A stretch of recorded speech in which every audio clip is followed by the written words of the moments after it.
Welcome back, Rush Nation, to the Daily Fantasy Sport Show, covering, of course, the Fanteam Season Long. Mark, we're not live this week. We are pre-recording. So the importance of this is any questions that you might fire in, usually as we are working through the pod. Unfortunately, we won't be answering them this week. I do have a social life, so I will be going to the Wigan Athletic Sheffield Wednesday game later. Mark, unfortunately, isn't as sociable as me, so would have been recording, but has agreed to do a pre-recorded pod with me. So we are, of course, back to talk about the Fanteam Season Long. Your host, Nick, as always, joined by my other host, Mr. Mark Ferguson. How are things after week 3, Mark? Oh, I'd love to say they're good, but I think we both took a little bit of a beating this week, didn't we? Oh, yeah. Both dropped down the standings. Our colleague Rich, Dynasty Island, he's doing really well. Oh, flying. I think we really need to get Rich on soon because I mean, it could become the Rich show. It could be the takeover because at one point over the weekend, Rich was leading the whole contest. Yeah, we don't want people to find out how good he is, though, because then they'll stop listening to us. So. No, of course not. We like to think that we're the experts, and as soon as we actually get the expert on, that could be it for us. It could just be Rich's show going forward. But no, like you said, Matt, we both took a little bit of a beating. One of which will cause a bit of a knee-jerk reaction this week for me, and I know that you are not, but it is wildcard week for me. So, yeah, the horse has bolted. Yeah, yes, the indeed. horse has bolted. So it's wildcard week. We've got obviously coverage of that as we work through today. And we'll be looking at whatever changes you want to make to your team as well, Mark. And I know that you've got a couple in the books as well. I'm reviewing, obviously, what's happened over the weekend. Before we do move on to the team reviews, Mark, as always, just wanted to highlight to our listeners that support for the 5 Yard Rush Daily Fantasy Sports Podcast is brought to you by Manscaped, the best in men's below-the-waist grooming. And Manscaped offers precision-engineered tools for those all-important family jewels. And they've recently launched their 4th-generation trimmer, the Lawnmower 4.0, all across Europe. Many great features with this tool, not least the fact it's designed for the specific purpose of protecting that all-important male area. So do yourselves a favour, join over 2 million men worldwide who trust Manscaped. With this exclusive offer that we've got for you, you will get 20% off and free worldwide shipping with the code 5YARD, and that is at manscaped.com. So get yourself over to manscaped.com, code 5YARD, and you will receive 20% off and free worldwide shipping. Do not miss out on this offer. Fantastic tool indeed. Mark, we'll move on to the Week 3 review. I keep losing count on what week we're actually on, but Week 3, the weeks are flying by. Lost count at 3. Lost count at 3. To be honest, I've done well to get this far. You work in finance. You should lose count at 3. So, as you can see, there is a lot of upset with this team this week. And this is what has forced my hand a little bit with the wild card. Just a lot of things I'm not happy about, Mark, with it, if I'm being honest. My better performances this weekend have come again in either showdown games or with the... I didn't do too well in the red zone and the fumble games on Sunday, but this team is now my second best performing team. But I'm fluffing it up a little bit there. I've dropped in the rankings down to 505 with this team, whereas I entered last week at 200 something. Can't remember exactly what it was. But not happy with any of the receivers, really. Lamb, I expected a big game from against Philadelphia, especially if Cooper was potentially out, but he wasn't. He was back. But none of the receivers there in Dallas really did all that well against Philadelphia, except the tight end, who we will come to, Dalton Schultz. But the receivers were a little bit indifferent in the performance. Stephon Diggs, he's been steady scoring, Mark, but I've been quite disappointed with him, if I'm being honest, all season that I've owned him so far over the 3 weeks. He's 12.2 is his worst performance, in fairness. Prior to that, he put up a 15.9 and a 16, but I think because of his price tag, I expected more, and because of what we saw last season, I expected a bit more from him as well. I mean, you look at the scoreline over the weekend against Washington, and if you'd have looked at that scoreline in isolation, you'd have assumed that Stephon Diggs would have had a big day. 12.2 is just not enough for me. No, he's Beasley and Emmanuel Sanders got all the points, didn't they, at the weekend? And even Dawson Knox, one of our favourites going back to last year. Dawson Knox got a touchdown as well. You were pretty unlucky though, because that Washington defense is awful, especially the pass game. It's a real pass funnel defense, and it's probably a defense we want to target going forwards until they change. I think they're something like the 5th best against the run and 31st against the pass at the moment. So and I'll come on to that later actually when talking about my team, because I was expecting, like a lot of people, the Washington defense to be a strength. And it's definitely a weakness at the moment. So you're really unlucky with that Stephon Diggs. Because, he's a top receiver. But the problem for him is there's been so many other good receivers around him around his price range doing so well. He just doesn't look like value anymore. Yeah. And below, for that matter, you can actually save yourself money and drop $1.5 million, $2 million below, and you get him mega production out of receivers like Cooper Kupp and Tyler Lockett thus far as well. Mike Williams, Thielen, players like that. So, and even some of the higher price receivers, the likes of Devontae Adams at 19.5, he's up there in the scoring. Justin Jefferson crept up there this week as well. Tyreek Hill's still up there. So I've been really disappointed so far with Diggs. Rondale Moore was a speculative pick anyway. He was in there for the upside. We said this last week, Mark. Off the back of that big week that he had, he was coming in this week just purely off the fact that he did have upside. He was a little bit cheaper. He falls into that bracket of 12 million or less. But yeah, did not like it. Again, Arizona's offense seems variable in a sense that one week to the next, you could be getting points from Hopkins, you could be getting points from Christian Kirk, AJ Green. It could come from Rondale Moore one week. One week it could come from the committee backfield of James Conner, Chase Edmonds. You might get a week where Kyler Murray goes off for 45 and he's run 2 of the touchdowns in himself. So it's a difficult offense to read, I think, Arizona. One thing I would say is I've not actually been that impressed with them after this week. The first week I was very impressed. The second week and last week, not as much, actually. I think, up to a point in that Jacksonville game, they really looked like they were struggling. It looked a bit like the Arizona that I saw last season. Obviously, I see quite a bit of Arizona because of the NFC West, but it looked to me like they can look really convincing and really good in some games, and then in others not so much. And that's what they look like to me this week. I know in the end they did run away with the game. The play that changed it for me was the defensive touchdown that they ran in. So yeah, I'm moving off Rondale Moore this week. Hence the crying face there. I haven't put a crying face on Kyler Murray because 18.54 still isn't. It's not an awful week from a quarterback. It's not what you want given the actual price tag, but it's not awful. The running backs is a sad story.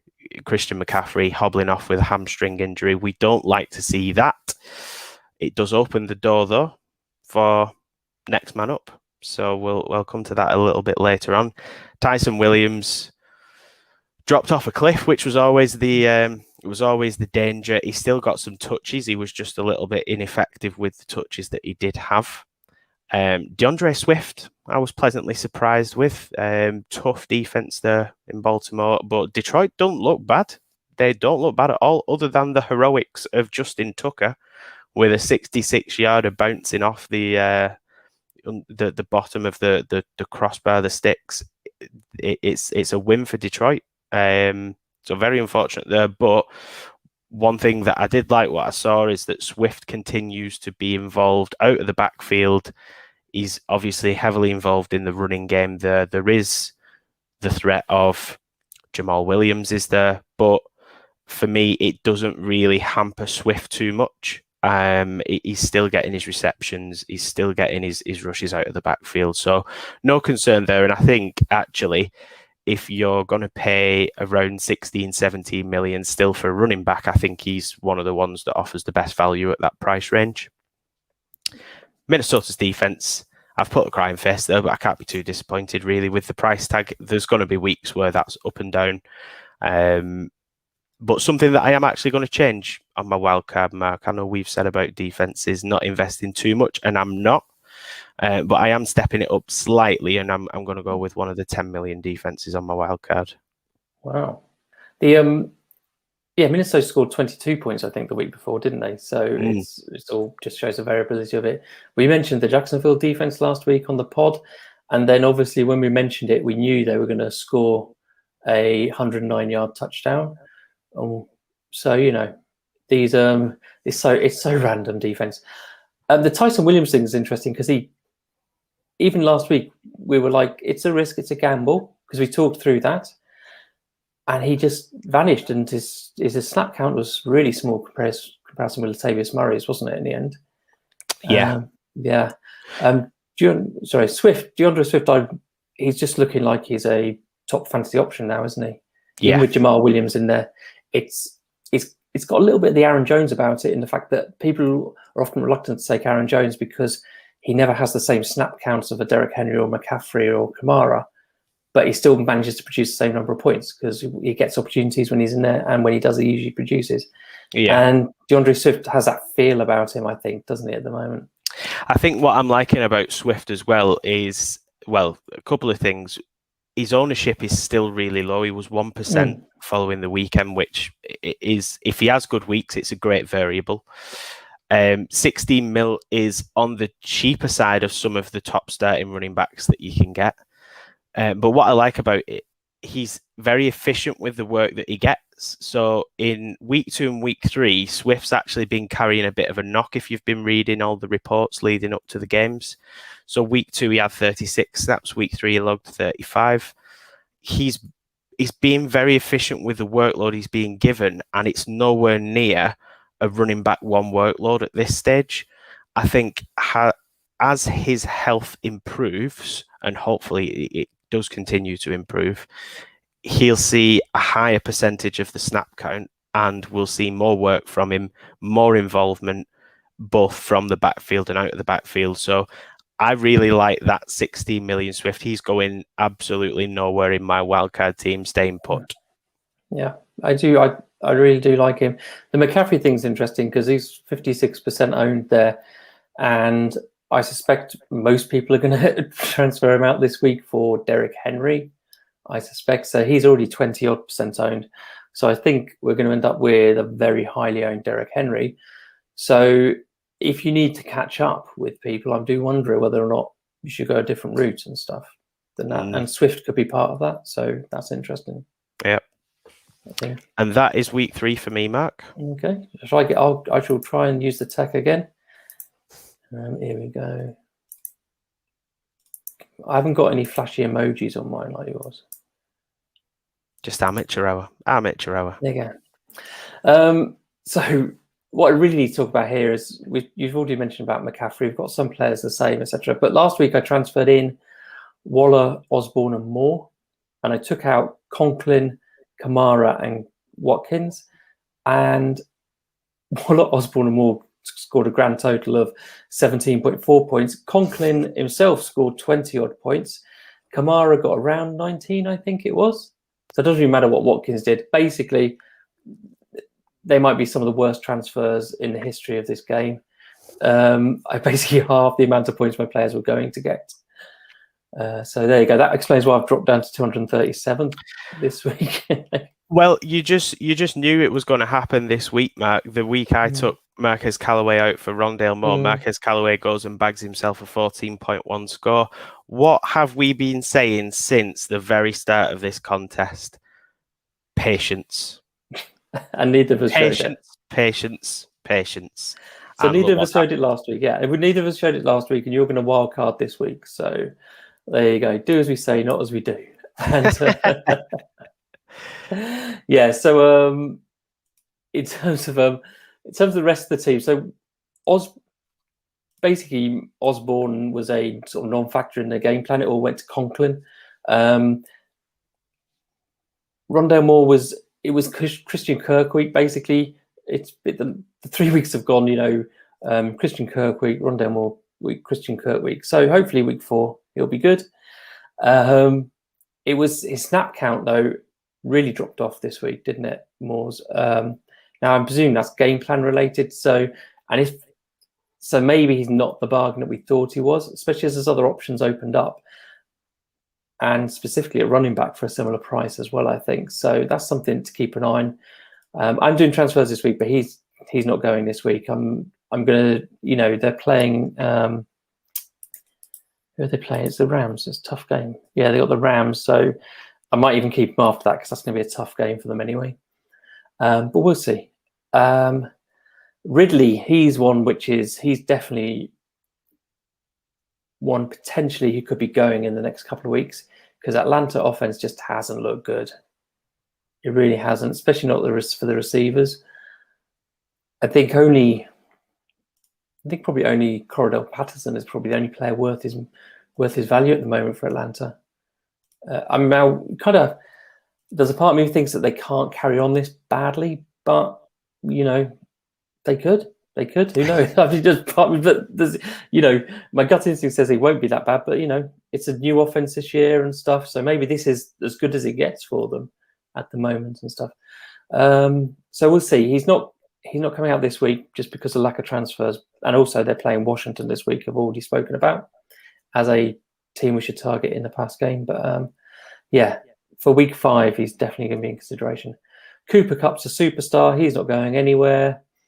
I played a lot of Robert Woods in my other DFS contests, hoping to get some leverage off of Kupp, but that was pointless.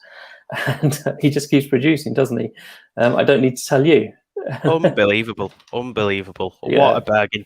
I really wish I'd have started with Cooper Kupp. I don't know why. Well, I do know exactly why I didn't, because I think we were both expecting new quarterback to come in, the ball to probably be spread about a little bit until he finds his favourite target. Robert Woods is the chain mover. We were expecting a little bit more from Higbee after a quiet season last year, but he finished the season before really strongly. Van Jefferson involvement, Deshaun Jackson coming in. So that was the only thing putting me off. But I don't know why Cooper Kupp wasn't in my team since the start at that price range, 16 million. We said from the start, Mark, that he's got the potential to be a top 12, top 15 receiver this season. Scratch that. He's got the potential to be a top 5 scoring receiver this season with the way he's going. And he's everything that we've said since the start. He's a PPI machine. He's a red zone target. Just if you're going to go and do one thing this week, go and try and fit Cooper Kupp into your team. Yeah, and who are they playing? I've just spoken about it, haven't I? They're playing Arizona, who are pretty friendly defense as well. So I think Higbee did well as well this week, didn't he? Yeah, he did. You only have to look at the run, and Cardinals, like you said, Seahawks on the road, Giants, Detroit Lions, Houston Texans, Tennessee Titans. It's such a good run of games that he's got. Go and grab yourself some Cooper Kupp. Maybe go and grab yourself some Tyler Higbee as well. Tyler Higbee looked quite impressive. Yeah, that's what we were expecting at the beginning of the season. And, you talked about the patience thing. The first couple of weeks, we're saying to ourselves, this isn't necessarily how the season's going to go. This is how the season's going to go. But then when we made some of our stands in week 3, I definitely felt like, we got enough data to make some stands, but we clearly hadn't, because this week was quite a shocking week in many respects. So yeah, it was. But I think as long as Stafford stays healthy and Cup stays healthy, I can't see why this run would particularly, end, because he's clear as number one. Anybody who picked out this was the Deshaun Jackson breakout week, then well done on that. Classic best ball play, and I think I've got him in the FFCC, so that's helped me. But I wouldn't be bringing him into my season long team at the moment, no matter how good the Rams are looking. So yeah, so that's kind of me for the week, I think. There you go. In terms of changes for the week coming up, Mark, because I feel like I've got a slightly bigger segment I'll quickly do on mine. this. Because mine is wholesale changes, but I know that you are choosing not to use your wildcard this week. I know that you had considered it, Mark, because we've discussed it. So what is it that's made you not want to use the wildcard this week? So we've discussed various types of construction, haven't we, as well? Mainly based around pricing of quarterbacks and stuff, whether you play a Tyler Heineke or a more of the expensive quarterback. And to be honest with you, I looked at them all, and there was plus sides for both. I didn't look at any particular type of line and think this looked better than any other type. So to be honest with you, partly that, and also partly because of the fixtures coming up this week, I'm not changing. Like Ridley, I do want to get rid of Ridley, because I just don't think until he proves anything different. But they're playing Washington, so I've got to keep them in. I don't want to necessarily. I want to give Rondale Moore and JT Osborne another chance as well. So there's no point. I'm happy with the rest of my team. But what I am changing is my running backs, because McCaffrey's injured, and Joe Mixon's receptions have kind of dropped down a little bit the last couple of weeks as well. So he's fantastic the first week. He looked like great value. He's going to be the Joe Mixon we've been wanting for years. And that happened in week 1, but hasn't really happened. And conversely, Eckler, who was in my very first lineup for my first team, his reception game, after a really poor first week with only 1 reception, he's been just a big part of their passing game. So the only thing I'm going to keep an eye on with Eckler, though, is I saw something about Herbert might have hurt his hand or something, or got injured towards the end of the game. So it's very dependent on him. If try and remember who I wanted to put in. If I don't do Eckler, it might be Swift, actually. I think if Eckler doesn't come in, I'll probably use Swift. No, Aaron Jones. Sorry, Aaron Jones I'll put in. Sorry, not Swift. I'd put Aaron Jones in, but I'm going to stay with Eckler at the moment, because he's on a good week, he's a PPR machine. Yeah. And Derrick Henry is an obvious choice at the moment. I kind of almost talking myself out of it as we're recording this pod, because thinking, as I've mentioned, McCaffrey's ownership, I imagine, is all pretty much going to go to Derrick Henry, I would have thought, because he's so far ahead of everybody else points-wise. So I might talk myself out of that before the week. But this is where it stands right now. Henry and Eckler are coming in. And the rest of it I'm going to run with. Next week, I'll look at Ridley to see if I think if there's any signs of life in that Atlanta offense. Yeah. If there's not, he's going to come out, and we've got loads of options for wide receivers, haven't we? So yeah, absolutely, yeah. It's crazy. It's crazy. So yeah, that's my team, really. Nice. I love the little yellow box around the running backs as well, Mark. They're stepping up your game this week. You did that, I think, the other week, and I worked out how you did it. So there you go. That was that. But yeah, so not much for me to change on that. I've got my other teams need a little bit more work, I think. Yeah, for the pod team, that's all I'm doing. Yeah, nice, and can't really complain or disagree with either of those moves, because a couple of the players that you've mentioned, Austin Eckler, Derrick Henry, very much in my thoughts on this wildcard. So without further ado, I'm looking forward to this. Here we go. So now there is actually 2 proposed wildcard teams as it stands at the moment. So this is one of them. there isn't a massive difference between the two. It's only 2 players. So I'd mentioned last week about Hawkinson. Didn't have a great week in week 3. Actually, What a surprise! he came out with an absolute duck of a score, 3.0. But for me, I don't think I'm taking that as an off week over anything else, Mark. I think he will still be. I think at bare minimum, I think we're looking at a top 5 tight end come the end of the season there. And at 15 million, he's a lot cheaper than some of the other higher priced tight ends. I don't think there'll be that much. You know my thoughts on Darren Waller, but I don't think there'll be that much disparity score wise between the likes of him, Kittle, Waller come the end of the season. Travis Kelce's another story. You know, Kelsey's being Kelsey every single week, as we've seen already. Across the receivers. Oh, before you go into the receivers, can we just talk about Dalton Schultz, though? Oh, of course, yeah. Dalton Schultz from last night's game, yeah. Yeah, 9.5 million. Now, like last night's game was his highest scoring week, but he's a part of one of the best fantasy offenses in the league, and he's 9.5 million. So he's a really great option, I think, if you're wildcarding or if you're just looking to take some money from out of the tight end position. And you know what? At 9.5, he becomes the enabler of your team. So again, Dalton Schultz, I think prior to his injury last season, Mark, well, Blake Jarwin went down early, didn't he? And Dalton Schultz had a really good run of games at one point. So clear that Dak Prescott likes him.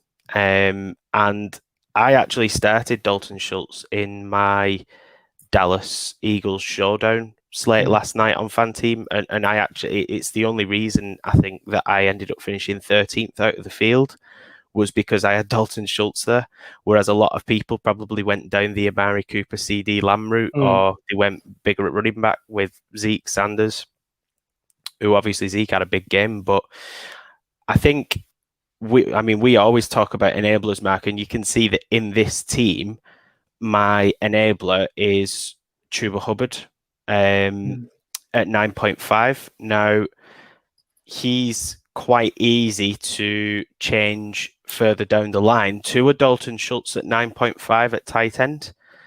Hawkinson then could quite easily become a 15 million receiver. Or potentially a running back if one has emerged at that stage at that kind of price. But 15 million at receiver at the moment is getting you the kind of players like Deebo Samuel. It's getting you the Mike Williams. It's getting you Sterling Shepard. It's getting you Emmanuel Sanders.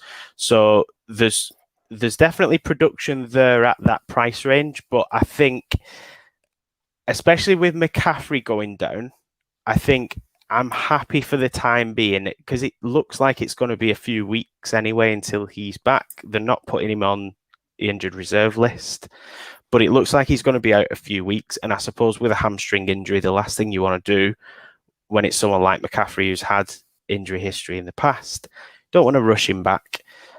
Chuba Hubbard looked all right when he did come into the game, and he has had his touches even in games where McCaffrey has been healthy. So 9.5 there for a starting running back and 15 mil for what I know I'm getting from Hawkinson, who, despite his off week, is the top target in Detroit. I'm happy probably to roll with that initially, but I think going forward, a move to Dalton Schultz and then a move to either a 15 million running back or a 15 million wide receiver or less would definitely be in my thoughts. I think I'm just waiting to see whether there is a bit of a drop off or whether there's an emergence from some other players.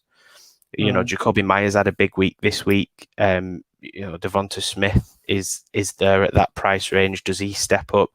Deebo Samuel had another, well, it wasn't a pretty good week. He only scored 10.2, but not bad. He's obviously still a big part of that offense there. So there's a few that I've got my eye on around that price tag. Hollywood Brown as well. So, but Mr. Drops. Yeah, despite 3 touchdowns. despite his down his week this week. 3 touchdowns dropped. And then Unbelievable. you've got if you want to look a little bit cheaper on the spectrum, though, you've got Jalen Waddle at 14.5 as well. You've got Cole Beasley at 14.5. Hunter Renfrow really seems like he's a pretty big part of what is happening through the air in Las Vegas this season. 11.5, so it saves a lot of funds there. Definitely something that I'll keep an eye on and monitor going forward, because if it looks like Dalton Schultz is going to continue getting the majority snaps in the tight end position, and it's a team we know uses its tight end going back to, when they had Jason Witten there, definitely something I will consider. But for the time being, Hawkinson. Across the receivers, I feel like, Kupp doesn't really need much of an introduction at this stage. It's quite obvious why he's in the team. A couple of the other inclusions I just wanted to touch on, Mark. So I've included Mike Williams there, who has started the season like a house on fire. It's quite clearly Mike Williams' breakout season, it seems. So he's posted scores of 22.2, 22.1 and 33.2. But he's got 4 touchdowns, and I'm thinking, is this the same old touchdown dependent Mike Williams? And it doesn't seem like it is. 295 receiving yards so far on the season. He's only actually about 15 yards behind Devontae Adams. He's had 22 receptions, which is only 3 behind Cooper Kupp, who's a reception machine at the moment. So he's clearly being targeted by Justin Herbert. 15 mil. For me, I think of the two, if you were saying who would you rather own over the course of a season, I'd probably rather own Keenan Allen.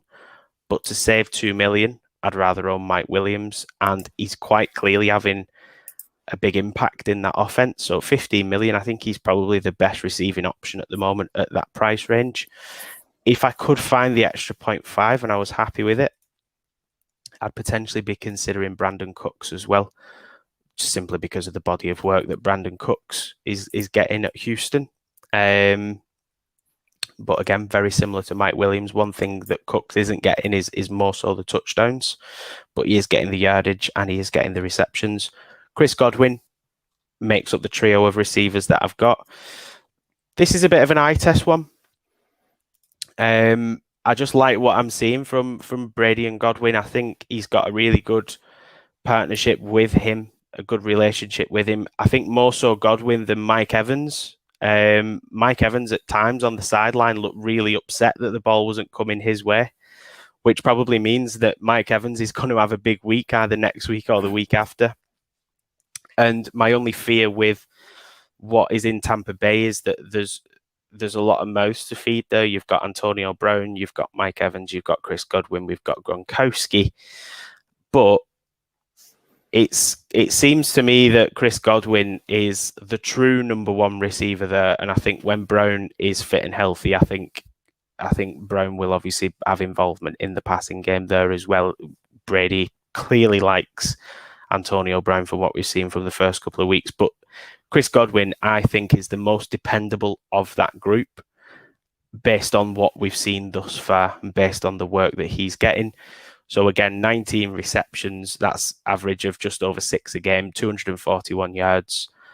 So over the 3 games, we've got an average there of around 80 yards a game, and he's 2 touchdowns. So he's not far off actually averaging a touchdown a game as well. So I'm quite happy with that from the 16 million. There is obviously a few other receivers at that 16 million price range as well, who I've had CD Lamb in my team in recent weeks. Tyler Lockett's there at that price range, but I think Tyler Lockett went off with a bit of a knock or got injured in that game. Jamar Chase is lighting the world up in Cincinnati, but does feel a little bit more touchdown dependent than some of the others that we've talked about. So, yeah, Chris Godwin, feel quite confident with that, Mark. I don't know what you think of those 3 receivers, though, that we've gone with. Well, I mean, I agree entirely about Kupp. The Williams thing, I think I don't think this is a flash in the pan. I think actually he's probably going to, if he stays healthy, he's going to outproduce Keenan Allen, I think. So for the savings, I think he's the way to go. there's times with Williams at the moment, he looks like a man against boys at times. He really does. And that doesn't always translate into fantasy production, but it is at the moment. Also, actually, with the scores, him and Cup have kind of got a gap to the third space. Cup's got 91 points, Williams got 77. It's down to 64, and then they're all kind of very close. So I feel like for 3 weeks, those two are really sort of jumping ahead of everybody else. The Godwin thing's interesting because I've been really desperate to get some pieces of Tampa Bay into my team because they produce so many fantasy points. But you just don't know who it's going to be each week. And and I'm sure over a season it's still going to be a better options than a lot of the other pieces around the same value, but price. But it just makes you feel uncomfortable almost, doesn't it? Is it like you say, next week's going to be Mike Evans' week, and they're going to New England, and Brady's going to throw. He's not going to run; they're just going to throw because he's got that record to go for as well. And there's the fact that there's basically no running game to speak of at the moment in Tampa Bay. So all the work is through the air. You look at the schedule, which is another thing I'm targeting here with Chris Godwin. New England on the road, a bit of a revenge game for Brady, I suppose. Miami Dolphins at home, Eagles on the road, Bears at home, Saints on the road, Washington on the road, New York Giants at home. There's a lot of potential high scores there, and like you said, the only concern I suppose with Godwin is those high scores could be Mike Evans one week, it could be Godwin the week after, it could be Antonio Brown, it could be Gronk. But I think because of the lack of running game, even on weeks where Chris Godwin maybe won't get targeted as much as Mike Evans might get the targets one week, Antonio Brown might get the targets one week, even on his lowest scoring game of the season so far, he still had 4 receptions, 62 yards and a touchdown. And it's almost like you can't ignore anyone from the Tampa Bay offense, because if you ignore Chris Godwin, if you ignore Evans, if you ignore Brown, you're leaving one of the others open. So it's I think it is a risk, but I think I do want exposure to that offense. And just from what I've seen thus far, Godwin feels like the most reliable of the group. Yeah, I completely agree. There's a few teams that I feel that I want to try and get as much exposure to and I'll try and sort that with some other transfers and stuff. But Tampa Bay is definitely one of them. And it's amazing how many fantasy points they produce. Although, just something that occurred to me just a little bit earlier when you're talking is how, and this is slightly off topic, but how many fantasy points are Detroit producing at the moment, which is just amazing. Hawk had his really bad week and he's still third. Then you've got Swift's third, and you've also got Jamal Williams is on the first page of points as well for Detroit, and I doubt they've got any receivers. But yeah, it's just, who'd have thought that they'd be a team we'd be talking about in the same way as like a Tampa Bay or a Dallas and stuff, in terms of you need pieces from that offense. Yeah, I guess because there are standout pieces like Hawkinson, like Swift, and in most games, I mean, they've been in most games that they've played this season. I know we've only played 3, but they've been in the games and they've been chasing the games. So what we know is, in terms of what that means fantasy-wise, it means that there's going to be points there, going to be points to have. And I think because, like you just said with the receivers, there isn't really anyone of note amongst the receivers that can be relied on week to week. The only 2 pieces really you can rely on are Swift and Hawkinson, really. But Jared Goff's still producing the points there. Yeah. I think you briefly mentioned this, but Jamar Chase, I think, might be a little bit of fool's gold at the moment. If in the last 2 weeks he's had 6 receptions and 3 of them have been for touchdowns. Yeah, and that will be otherworldly if he continues like that. Now, don't get me wrong, he looks great, and I think it's a good sort of DFS play. So if you're playing the super red zone or whatever it's called, and the fumblers, whichever one they're in, I think he's a good play for that sort of thing. But for season long, he's just not getting the volume that I think a lot of these other guys are around him. I do like him. I think Devontae Adams after a slow couple of weeks is sort of waking up. I think, but he's a lot higher priced than anybody. Other than you would have to lose Mahomes to get him in, I think. Yeah. And I think one thing there's a few things which have sort of kind of stayed the same, haven't they? In the fact that for Seattle, it's either Lockett or Metcalf, and it happened to be Metcalf week this week. It'd be Lockett week the other previous two, and I think that's something you can look at as well. I think Lockett's cheapest. I do wonder if you need to catch up on other people, whether some stacking for a team like Seattle or Tampa Bay is a good idea.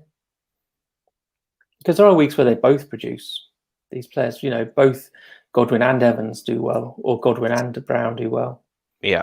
And same with Metcalf and Lockett. I'm just wondering if you need to catch up, if that's a good idea. In terms of disappointment, so Tyreek Hill's been a bit disappointing so far, especially the last 2 weeks. He scored like 37 points the first week, and then the last 2 weeks he's done nothing. I'm guessing that means he's probably due against Philadelphia this week, now that I've said that. But yeah, I think as a whole, that whole offense isn't, from a fantasy point of view, has been a little bit disappointing to me so far. Yeah. I think the only part of it that hasn't really been a disappointment is Mahomes when you look at his scoring week on week. So the reason I've got Mahomes in is obviously I had Kyler Murray in, Mark, and I know you have Murray. Reluctantly taking Murray out because his run of games coming up is the Rams on the road, the Niners at home, and the Browns on the road. And it's not to say that I think Murray's going to have bad fantasy weeks there. I just don't think he'll be quite as explosive as he's been in other weeks. He's had quite a kind start to the season, can we say, with the Titans, the Vikings, the Jags. I think he's coming up against some sterner defenses in the weeks ahead, which is exactly why I've gone with Patrick Mahomes. Having 20 million invested into my quarterback, I feel like I still just want the flexibility to be able to move to any quarterback I want at that price, because you look at the high scorers in this format, and outside of Cooper Kupp, who absolutely shockingly is leading the way at the moment amongst all scorers, you've got Tom Brady, Kyler Murray, Patrick Mahomes are the next three. So the quarterbacks are the big scorers in this kind of format usually. There will be outliers there, like we've seen with Kupp, but come the end of the season, I've no doubt those three will probably still be near the top. And what I like with Mahomes, again, I'm targeting a run of fixtures here. So we've got Eagles on the road, we've got Buffalo at home, we've got the Washington football team on the road. We have the Titans on the road, Giants at home, Packers at home. I think there's some really good matchups there for Patrick Mahomes. I wouldn't be surprised to see over the next 6 weeks minimum sort of 3 touchdowns a game with maybe 2 or 3 interceptions sprinkled in over that period. And you're looking sort of consistently 250, 300 plus yards per game. So the lowest score he's put up so far is a 22.9 this past week. I don't think any of his scores are going to be less than that over the next 4, 5, maybe 6 weeks, in all honesty. And like I said, that 20 million there, it's a lot to invest in a quarterback. However, it does give me the flexibility to move off and move on to someone like a Kyler Murray when the time comes, when his fixtures clear up again from around week 7 onwards. He's got a nice run. So maybe I do jump back on Murray at that point, but I don't really want to go finding the funds from elsewhere at that time. I'd rather just still have it locked up in that position. But another one I have got my eye on is Matt Stafford, for obvious reasons. We just mentioned about stacking there, Mark. I think if you're going to have a Cooper Kupp in your team, if Cooper Kupp's going to do well, that's because Matt Stafford has probably had a good game there.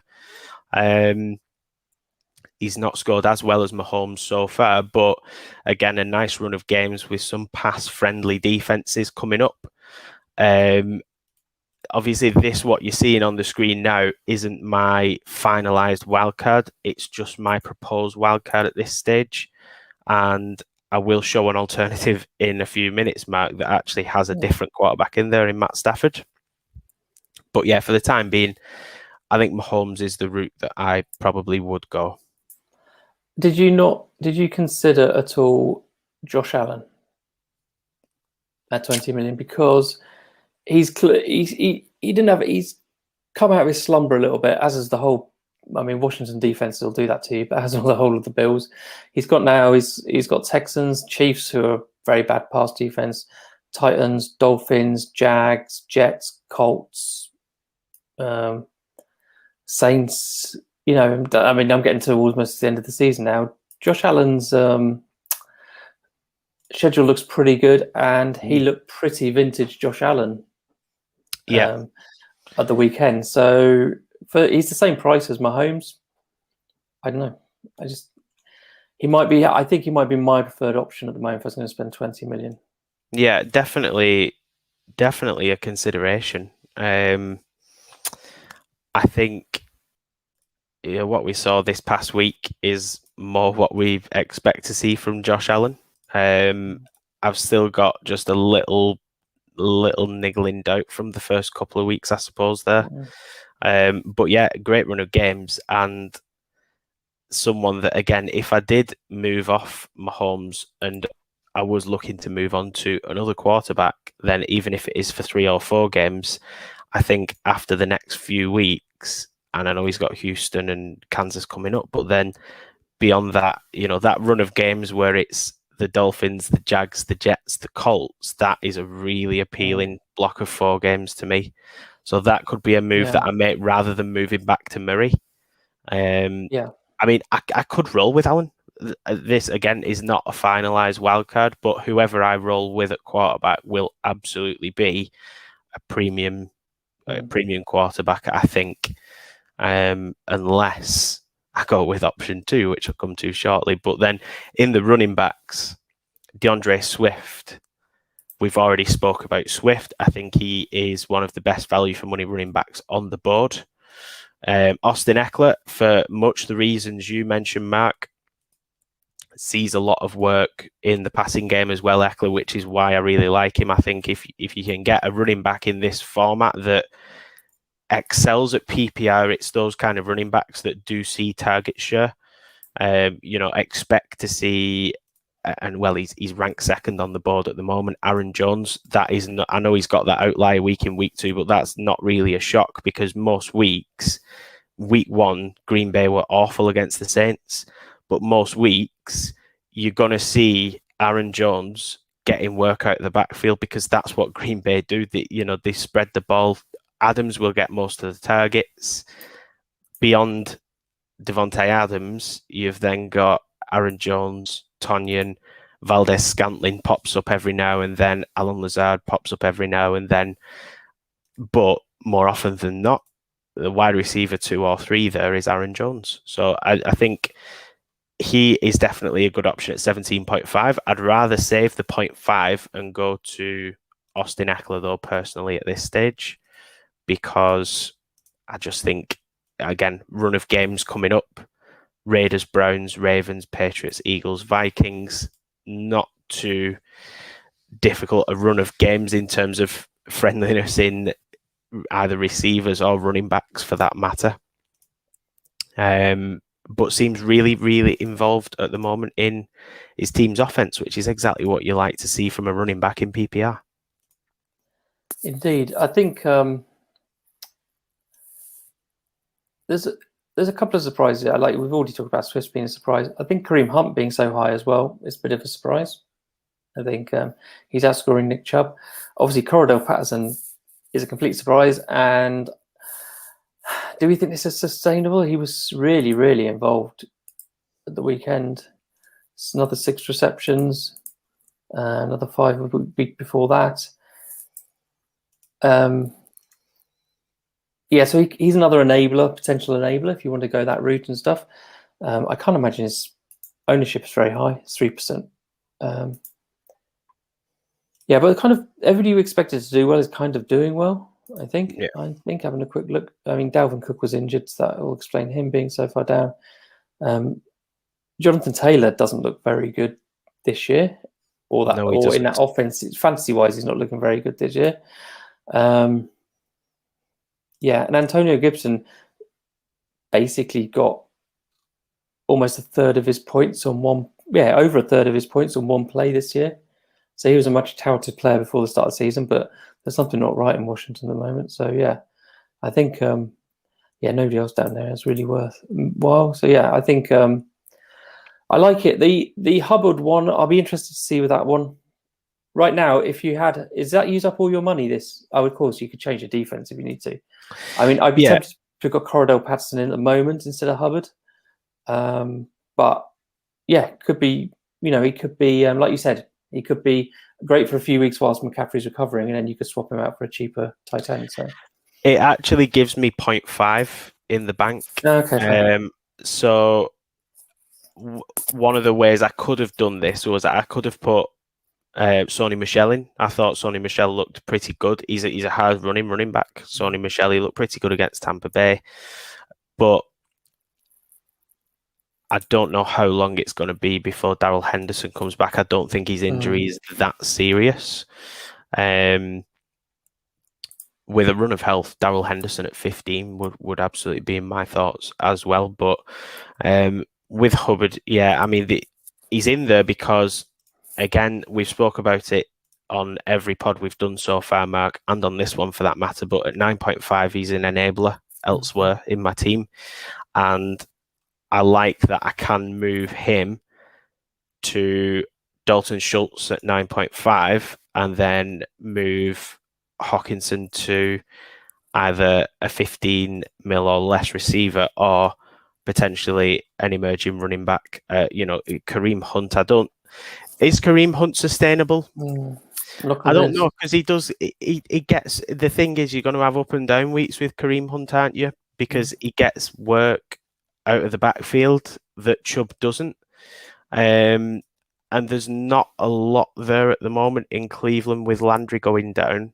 There's not a lot in the receiving game. He is almost like a third receiver for them. So, his 2 high weeks of 17.1, 27.5, you're probably not going to see that from him every week. But 14.5, again, he's someone who I probably wouldn't mind spending that to get him in my team because of the format being PPR. You know he's going to get targets and you know he's going to get some of the work out of the backfield as well. I just don't think his scoring's not going to be sustainable week on week. He's probably going to have peaks and troughs. Kareem Hunt, I think it's fair to say. But yeah, Chuba Hubbard, I think as an enabler at 9.5, it's fairly low risk, and the times where McCaffrey's not been on the field, he has been, and there isn't really anything else behind him. So I'm happy to run with that. Obviously, it's a playbook that is built around Christian McCaffrey there in Carolina. So hopefully that'll mean involvement for Hubbard as well. Rounding it off, Matt, with the defense. So I know that we've gone fairly cheap on the defense so far. That option is still there. But I do like what I'm seeing out of the Denver Broncos. So 10 million, it's 0.5 more than what I spent last time on my defense, which was 9.5. But a good run of games coming up. The Ravens at home, Steelers on the road. Ben Roethlisberger looks like he's on the verge of joining a care home. I don't know about getting back on the field. It just looks like the most immobile quarterback that I've ever seen at the moment. His arm looks like it's gone. So they've got the Steelers in week 5, then the Raiders, the Browns, the Washington football team, the Cowboys, the Eagles. It's not an amazing run of games, I wouldn't say, but I don't think it's a bad run of games. And so far, they've come up against fairly easy opposition in the Giants, the Jags, and the Jets, but they do look a good defense there in Denver, and they look like one of the better defenses at 10 million. Could I go a little bit cheaper? Obviously, yes, I could. The Bears is one of the defenses I spoke about earlier in the season at 9.5. the Bengals are a little bit of a surprise for me at 9 mil. They're there with 23 points at the moment. Again, not an awful run of games coming up. They've got the Jags, the Packers, the Lions, the Ravens, the Jets. So if I do choose to go cheap, it's somewhere like that I'll be going. But for the time being, I'm tempted to just stick it out on the Denver Broncos D at 10 million. I do like what I've seen so far. They look capable of turning the ball over. Indeed. I think more so than maybe other positions, so this is true of them all, is that because we only have 3 weeks of scoring, one monster week is slightly skewing the scores and stuff, and that's particularly true, I think, of defenses because it's so variable. Now it just happens that these teams which are at the top of the defense list at the moment, this might be their best 3 weeks of the year. Yeah. So if you've got the money and you feel comfortable with them, then fine, go for it. If I was doing it, if I was you just mentioned about Big Ben, I would be, if I had sort of spare transfers, I'd be targeting Pittsburgh every week with the defense because he's just giving opportunities, isn't he, at the moment? So it's Green Bay this week. It's a good team. I'm interested to see how this other one's going to pan out though, because it's not, other than Mahomes, you've spread your money pretty evenly. And which is quite interesting because neither was like that at the beginning of the year, but that's clearly become the way to go, I think. Well, I will tell you that the only other changes in the other team, it's me that's being the technophobe this week, not taking the screenshot of it, but the only other changes were Patrick Mahomes down to Matt Stafford. So that freed up 2 million there. And with that 2 million, I was going, well, it actually gives me 1 million left over, but I was going Eckler to Derrick Henry. Okay. So it would read exactly the same, but with Matt Stafford over Mahomes and Derrick Henry over Eckler. And I might still go that route, but I go back to the point of I like having the flexibility to target whatever quarterback I want. Yeah. And even though the funds would still be there, I'd then be tempted, once the funds are there, I'd be tempted to put the funds elsewhere, and then that backs you into a bit of a corner. So yeah, I think of the two, I'd probably be more likely to roll with this one. My fear with Derrick Henry is he's got some really appealing games coming up against the Jets, the Jags, Bills, Chiefs, Colts. Those next two especially, I fear not owning him in those games. So is there a way that I could potentially get to... Is there a way I could potentially get to Derrick Henry without sacrificing Mahomes? Haven't you got $1 million? You've got $500,000 at the moment, haven't you? Yeah, so... But could you reduce your defence down by $1 million? That is the option, yeah. So the option could be Denver to Cincinnati, for example. Yeah. And then Eckler to Derrick Henry. That could be another way that I go. That could be the way. You've solved the maths problem there for me, Mark. It's just because I don't respect defences enough to pay 10 million for them. That's all it is. Yeah. The good thing about keeping Eckler rather than say Henry is ownership, because I think Henry's ownership is going to balloon this week with the McCaffrey injury, and Eckler's is 5%. Funny enough, if you at the moment Mahomes and Eckler's, because that was your two changes there, Mahomes and Eckler's ownership percentages are the same. Yeah. Stafford's and Henry's now, but I suspect Stafford and Henry is going to go up. Yeah, because of Henry. So that's another way of doing it. But you've got quite. I find it weird that Mike Williams is still only 4%. He'll obviously go up a bit this week, I think, but that does surprise me. Yeah. And obviously, Hubbard's at 0%. I'm guessing there, is he? 0 as it stands, yeah. But again, it wouldn't surprise me if a percentage of those that are on McCaffrey just move straight to Hubbard at 9.5, and then use the funds elsewhere to upgrade at receiver or upgrade at quarterback, wherever you're going. Kelsey, maybe. Kelsey, yeah. Maybe Kelsey will go up. He's 25% at the moment, though, so it's got quite a way. He hasn't got much way to grow. Yeah. But yeah, it's you've got me thinking about a few changes as well now. I'm thinking about not changing out Mixon and instead putting in Josh Allen. I know that's me convincing me, but that's how I'm thinking now. You have made a compelling case for Josh Allen, to be fair, Mark. Just look at the fixtures as much as anything. You've given me. I mean, we're recording this on a Tuesday. Lockdown. Lineups lock on. That is what COVID has done to me. Lineups lock on a Thursday, so I've still got 2 days to deliberate. And what I would say is what you've seen on the show today, it certainly isn't the finished article. I am wildcarding this week, and that is what I'm proposing at the moment. But what I will do is share my lineup on Twitter at Nick of Wigan before the deadline. So you'll see exactly how it's ended up. You'll see on next week's show anyway exactly how it's ended up, probably in tears. It's going to be Tom. It's going to be Tom Brady and somebody we've not even talked about, isn't it? It's going to end up like it's going to be Tyler Heineke. It's going to be MVP Heineke coming in at quarterback. 23 points this week at 8.5 million. Not bad at all. Not bad at all. It's another good play way to start a wild card. I know we've done that, and I've definitely done that on one of my other wild cards.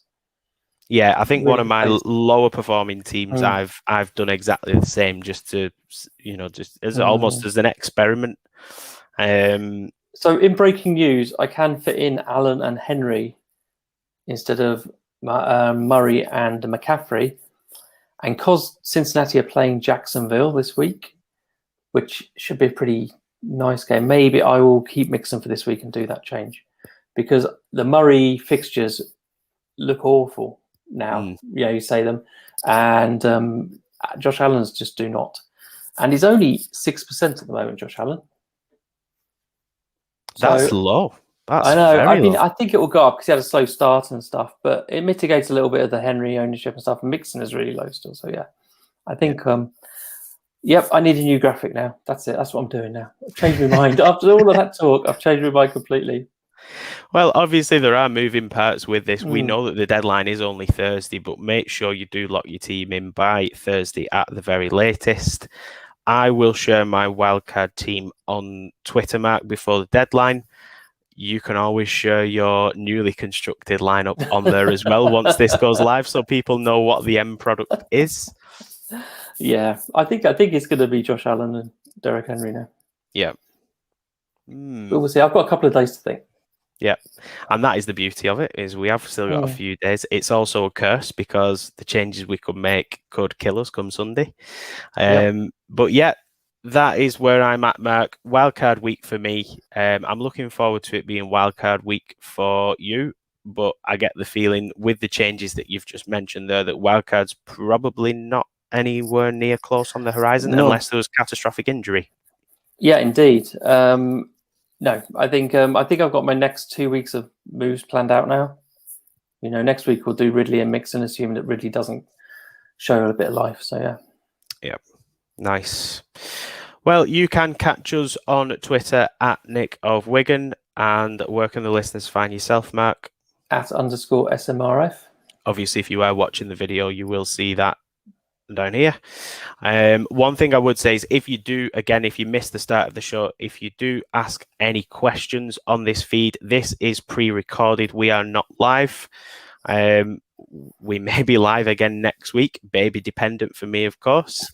But we may be live next week, so it might be a case that if we do get listener questions in next week, we have another segment like we did last week on that. Good to mix it up a little bit, I think, Mark, on that. Pearl of Wisdom, of course, to sign the pod off by Pitsy. We were a little bit unsure about last week's. The week before was an absolute cheese fest. So, Pitsy, thank you very much for this. Here's to good health, and with Fanteam, good wealth.